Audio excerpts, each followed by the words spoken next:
Hi, and welcome to Rocket Fuel, your daily update of everything that's happening in the Rocket Pool community. Today is December 16th. My name is Whack Whack Attack. This is episode 99, and we're going to get started talking about raffles. So, yesterday, Object shared this list of all the winners of Fizz's raffle. So, the first prize was me with 150 RPL. Then we had Master Quest with 100 RPL.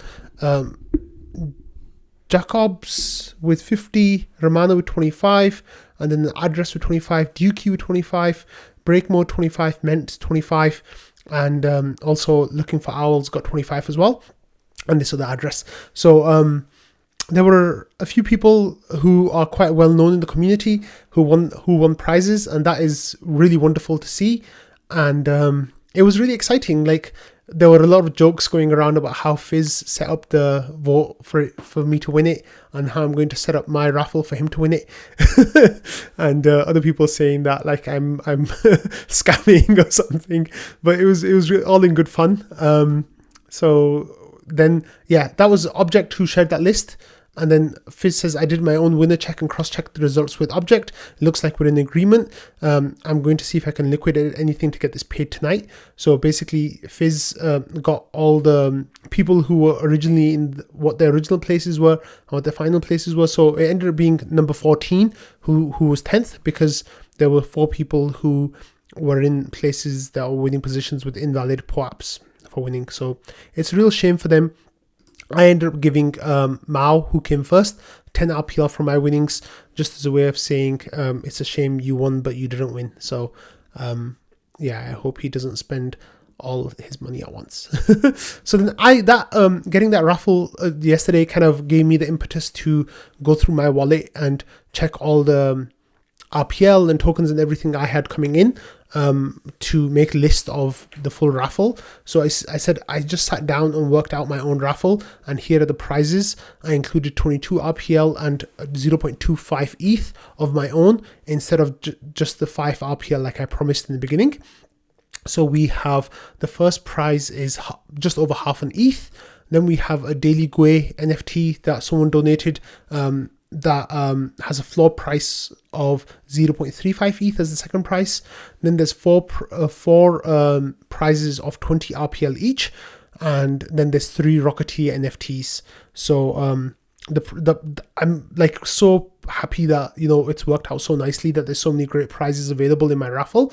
I'm still accepting donations, so if you do want to donate money, you can send it to my Discord username or my Twitter username, which is whackwhackattack.eth. That's my ENS wallet that I'll receive those at. If you do send me anything, please send me a DM on Twitter or Discord to let me know that you've sent me some RPL or an NFT or whatever it is you're sending for the raffle, because people send me things sometimes and I don't want to mix the two things together. I should have really set up a new wallet for this, but oh well. Anyway, I've been joking in Discord that I'm going to rug everyone on Monday when it's time for the raffle, but it's just jokes. So if you have a look at the raffle now, I set up the time for the raffle at Monday at 5 p.m. I think. Monday at 6 p.m., 5 p.m. something. I might change that time because Monday at 6 p.m. Eastern. So what I will do with that is I might change that time depending on what's happening for the 100th episode celebration. But here there's this thing, Rocket Fuel's 100th episode celebration, and it has a list of the prizes and said this raffle is in celebration of Rocket Fuel's 100th episode. The prizes are still being donated. I will add more information here as it becomes available. So I'm not sure if I'm going to get any more donations or not, but these prizes are guaranteed. It says at the moment it looks like first prize will be some ETH, second prize some RPL. So this has changed.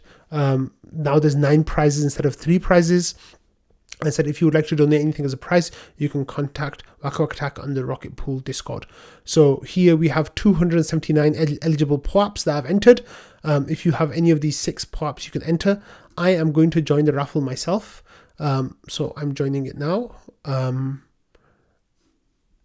Because for the lols. So if I win, I'll do the same thing that Fizz did, which is kind of like discount certain winners.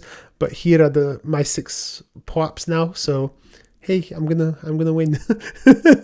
And then I got a little bit of alpha on Twitter as well from the Rocket Pool intern, and the intern says intern is doing a small raffle soon.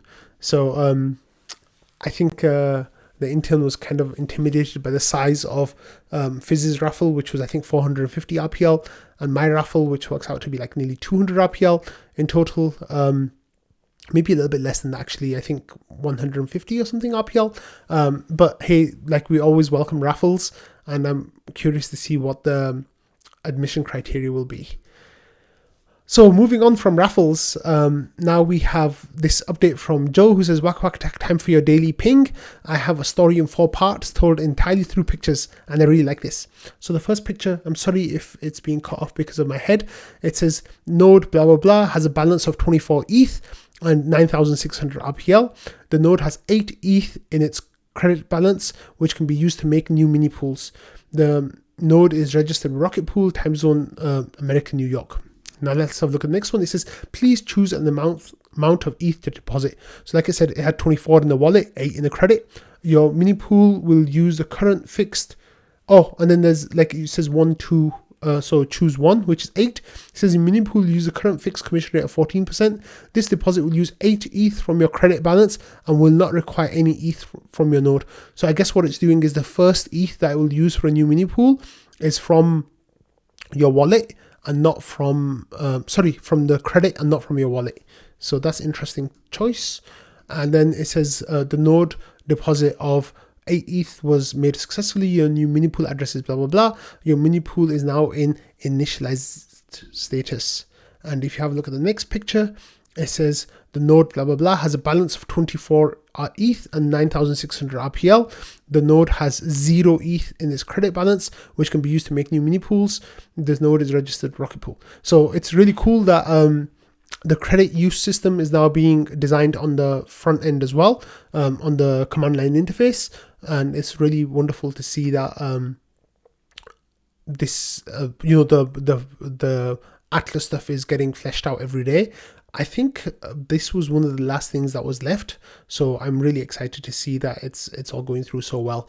And of course, the contracts on the back end have already been written. They're being audited / have been audited, and we're starting to get the results from that coming through too. One of the things that we talked about yesterday was about how there was a bug that was found on mainnet because of Atlas contracts. So Joe said, figured I'd clarify some stuff for you since it was a little bit too technical. So I said, yes, please. So it's regarding the Atlas bug that ended up fixing mainnet. And then there's a link to the GitHub. So one of the things Rocket Pool does is ask the beacon chain, hey, give me all the details for this validator. So then Joe says the details include things like ETH balance, public key, index, which epoch it started on, which epoch it exited on, whether or not it's been slashed. And one of the things included in there is what's called the validator state, which is basically a string explaining where it is in the lifespan of a validator. Here's a list of all the states for completeness. So there's pending initialized, pending queued, active ongoing, active exiting, exited unslashed, exited slashed, withdrawal possible, withdrawal done. And it says when the smart node asks the BN for this information, the BN returns it all as a blob of structured text. The smart node then passes it out and makes sense of it. In that bug, the smart node forgot to pass out one particular field, the what state is this thing in field. For Redstone, it doesn't matter. We don't really care what state something is in. All we care is about is all the other stuff. For Atlas, we do care what state it's in because, for example, we need to make sure a validator isn't slashed or exited before they migrate to minipool. You can get that stuff from the other details like which epoch did it exit on, but for the Atlas Watchtower stuff, we went with the check its state route, and thus we discovered it was busted. I hope that clarifies what that particular bug fix was about. Anyway, for point 2, now this is about the home staker shenanigans that he did, and then there's a link to the post that I read out yesterday about setting up the fallback. He says, I have 2 nodes both synced to mainnet. Node A is my validator Proteus, which at the time was running Besu plus Nimbus. Node B equals one of my pies running geth plus Nimbus. And he says, what I did was first upgrade to version 1.8.0, the beta, which has Nimbus split mode support, aka fallbacks work with Nimbus. Then I turned off geth Then I turned geth off on node B and exported its entire chain to a portable SSD. That's the Samsung T5 I had mentioned, essentially a 2 terabyte flash drive. Then I moved that SSD to node A and imported geth chain data while it was still running Besu and validating normally. Then I turned geth back on for node B. At this point, node A was still validating and now has a copy of Besu and geth on it. Though geth is a few hours old, but that's okay. Node B's geth and Nimbus are back up to sync with mainnet. Then I told node A to switch from Besu to geth and use node B as its fallback. So it started geth, loaded the copy chain data when it was a few hours old, and picked up resyncing the chain from there, which saves a ton of time since it doesn't have to resync from scratch. Meanwhile, Nimbus's VC on node A, notice the primary EC, BN also on node A were not synced yet, so it happily used the fallback node B and kept on the testing while node A finished resyncing. Once node A's geth and Nimbus were done, the Nimbus VC picked up on that and started using them again. So the whole migration basically meant I switched from Besu to geth without missing a single attestation. Effectively, I used Pi as my own little rescue node. So it's really cool that Joe did that, and basically you can set up 2 machines now with Nimbus as your fallback, and it's really cool that it makes it a little bit easier for home stakers to do that. So next we have more from Joe, this time with Knoshua, a conversation with Knoshua, where Knoshua says, I think the short-term thing for version 3 makes sense in general, but it's not clear to me what exactly the proposal is. Right now, it's a snapshot of effective stake at the end. Are you basically suggesting to do a snapshot each slot? So basically, Knoshua and Joe got into a discussion about what rewards tree version 3 will look like and what the interim solution is, because it looks like the bigger proposals might need to go to a vote. So Joe says still not a snapshot of the effective. No, it's still a snapshot of the effective stake at the end, just looking at minipool start exit / epochs 2 and factoring those in. Basically, minipool that did not enter or exit during the interval gets the same as it would have done before, and a node with all the minipools that didn't enter or exit this interval get the same as it would before. No changes. Only changes are for minipools that entered during the interval or minipools that exited got slashed during or prior to this interval. And by interval, I mean the block snapshot. Well, they get slightly more than they would have by way of slashed exited ones get less, and we have a non-zero amount of those. So this discussion carried on, and this went on for quite a while, and it got quite technical, so I don't want to read the whole thing, but it's definitely an interesting discussion that you can use the link in the description below and go and check out yourself. Okay, there's more Joe stuff now, but this is related to the Proteus. So this is unrelated but sleety good news, and there's a link to a mock-up of what the Proteus will look like. And Joe says, I'm just about to start,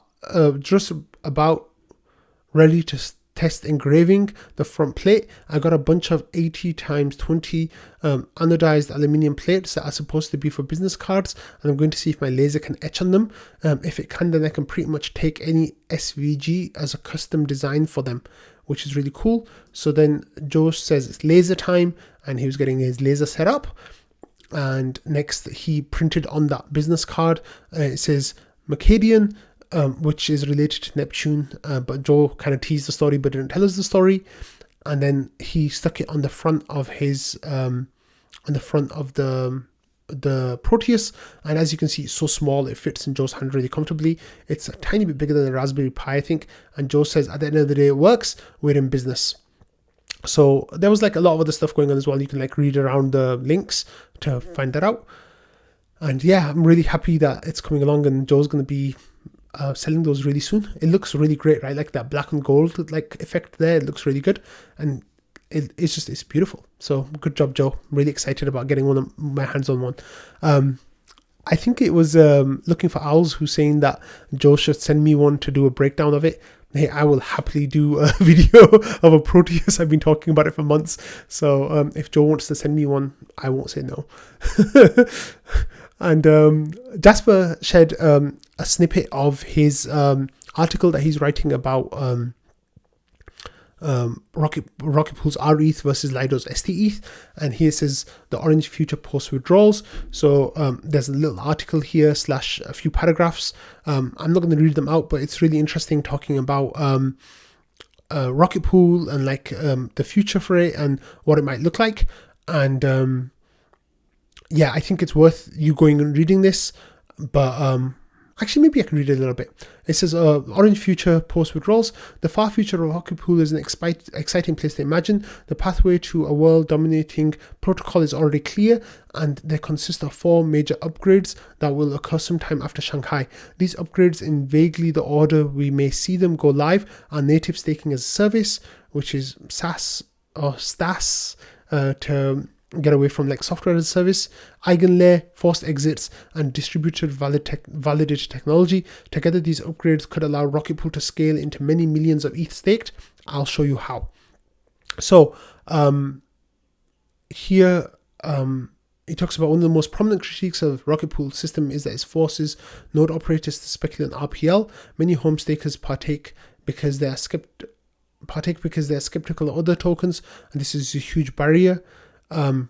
Yeah, so basically, like, the staking service will allow people who are not, they'll be able to enter with their ETH and without any RPL, and RPL bulls will be able to enter with RPL and not with ETH. So that's really cool.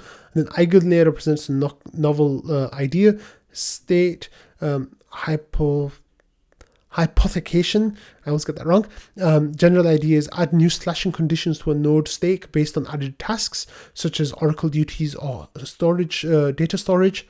And then there's the bespoke setups such as Future had, with some node operators doing pure ETH staking and others having dozens extra responsibilities, creates a challenge for centralized operators such as Lido, opportunity for permissionless ones such as Rocket Pool. So when Jasper talked about this eigenlayer stuff, he retweeted it, and I was like, you know what, we really need an exclusive relationship between eigenlayer and Rocket Pool. And the founder, I think, or co-founder, Sriram, liked my tweet. So I hope that that's something that's in the works, because it would be absolutely amazing for both protocols. And then Jasper says the relationship between eigenlayer and Rocket Pool is mutually beneficial. And next up is forced exits. Currently, there's no way for Rocket Pool to force a validated exit. With forced exits, we can get down, then we can get down to LEB2s. And Jasper says if every current node operator switched to 2 ETH pools, that would give Rocket Pool the capacity to onboard 15 times as much rETH, or 2.4 million rETH, which is without adding a single new ETH of node operator ETH. It just means that if all our current node operators switch to LEB2s, we would be able to lift 2.4 million rETH, which is truly astronomical. Like, it's fantastic, incredible. And this is one of the reasons why I voted the way I did in the LEBs vote, because I was like, where is this rETH going to come from? Like, you have to make that demand somehow, but that's a whole different discussion. Anyway, 2.4 million rETH without adding a single new node operator ETH is phenomenal. And when you add on top of that, you know, Rocket Pool will grow even more with maturity, and we'll be able to allow solo stakers to become Rocket Pool node operators with the withdrawals, migration. Like, this is just, you know, we could see the capacity of maybe having 10 million rETH from very, very realistic growth of node operators, like just 4xing that. So it's mind-boggling how amazing Rocket Pool could potentially grow. And then, taking a more realistic view, the drop in collateral from 16 to 2 ETH will also signify a massive increase in node operator base. If this amount drops to even 4x the node operator base, despite being 8 times cheaper, the Rocket Pool will scale to 10 million ETH, which would make us the number 1 staking product by far, and way beyond the cap that, you know, we want to set for ourselves. So there is amazing growth to be had here, and this is truly mind-boggling. And they said last but far from least is distributed validated technology. In the past, I've been critical of DVT because I do not view it as a means of solving centralization issues. The long-term plan for Lido centers on DVT, where my disdain originates. The premise of DVT is that several committee members each run a node. If one node goes down for some reason, nothing happens, as only some consensus threshold of the committee is needed to maintain uptime. There are huge benefits that can be drawn out from this. DVT can prevent most losses from downtime or slashing. However, there are important things DVT cannot do. DVT does not mitigate centralization in and of itself. For example, if the Lido network's 30 node operators began operating on the DVD committee, the STETH token would have much better uptime and diminished tail risks. But the centralization and some tail risk like smart contract risk and quadratic leaks remain. Further, DVT in relation to MEV is a field of open exploration. One of the major reasons a bond exists for Rocket Pool is that there can be some recompense for MEV theft. If it was trivial to steal MEV at the cost of a bond, it would be positive EV to spin up mini pools and abandon them after receiving large MEV payouts. And then, yeah, Jasper finishes that. So that was a really nice, like, mini paper. I guess this, maybe I misunderstood it the first time I read it, but this probably isn't going to be part of his great paper that he's writing about rETH versus stETH, but maybe it's a separate paper or maybe an addendum to that. So that's really great, Jasper. Thank you so much for sharing that. Okay, next we have this tweet thread from stakerocketpool.eth. I want to mention that stakerocketpool.eth are lovely people who donated a Rocketeer for the 100th episode raffle, which is really nice of them. And here they've got a thread saying Rocket Pool empowers a decentralized Ethereum. Learn why in 5 tweets. And then it's got rETH ETH plus Rocket Pool equals peanut butter jelly sandwich. Says Rocket Pool has number 1 at home decentralized staking option for Ethereum. That's easy for everyone to use because the software system that Joe created is absolutely fantastic. Rocket Pool has lowered the threshold of ETH required to be an independent staker from 32 to 16, and as we've seen, hopefully by the end of next year it'll go down to 2, maybe 4, more likely 4, but hopefully 2. Recently, rETH has been recognized as the number 1 ETH liquid staking derivative, and that's Masari Crypto sharing the information about how they've been growing the most after the merge, which is really great. And so the Rocket Pool community is kind, helpful, and welcoming. Combine these elements together, and we think there is something truly special going on here. And it says read the full blog post here. And there's the link to the blog post that I've shared before that goes into more details about all of these things. So it says Rocket Pool empowers decentralized Ethereum, and it gives the reasons why, and it's fantastic. So thank you for that, stakerocketpool.eth, and thank you for the Rocketeer that you donated also. Next, we have this information from OpenOcean, who are integrating rETH rockets onto OpenOcean. So they're doing the same kind of thing that 1inch did. So let's read what they say. They say OpenOcean DEX aggregator has integrated Rocket Pool's rETH smart contract onto their platform. So just like 1inch integrated the deposit pool contracts into their platform, the OpenOcean are doing the same thing, which is really great. And it says DeFi users can now access the highly popular staking derivative rETH with even better rates on OpenOcean. Users who seek to swap into or out of rETH can do so very simply. Connect your wallet and either make a swap or use limit orders to buy at the price you want. And then with that, what happens is on the back end, it will either get the rETH from DEX, or it will get it from the contracts, depending on what is more profitable. And then it says, they introduced the smart contract, so you can have a look at that. So that's really great.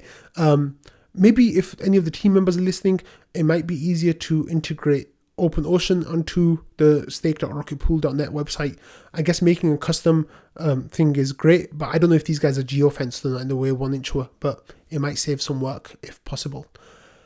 Okay, finally we have something funny to finish on. So yesterday there were people in trading were talking about Elon Musk banning journalists who were sharing flight paths, and at the same time, Meek was saying that he's been on this plane for too long, and he's flying from New York, and he says, "Don't track my plane, guys." And then Ludi, who was having a bit of a discussion back and forth with Meek, says, "I'm creating a Meekjet Twitter account."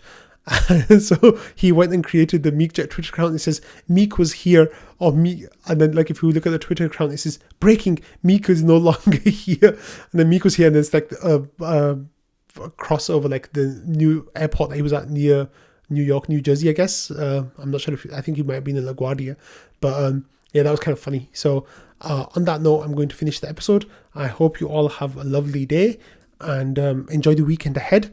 On Monday, it will be the 100th episode of Rocket Fuel. There are a couple of nice things that are planned, and I don't want to talk about it too much because I want to leave some things as a surprise. So we'll have an episode as usual, it looks like, there were a couple of people talking about doing a live episode, but that idea didn't really take off. So I'll do an episode as usual that will cover the weekend, and then there'll be things happening in trading over the course of the day that kind of like mark the celebration for the 100th episode. And then on Tuesday's episode, I'll kind of do a summary of all of those things.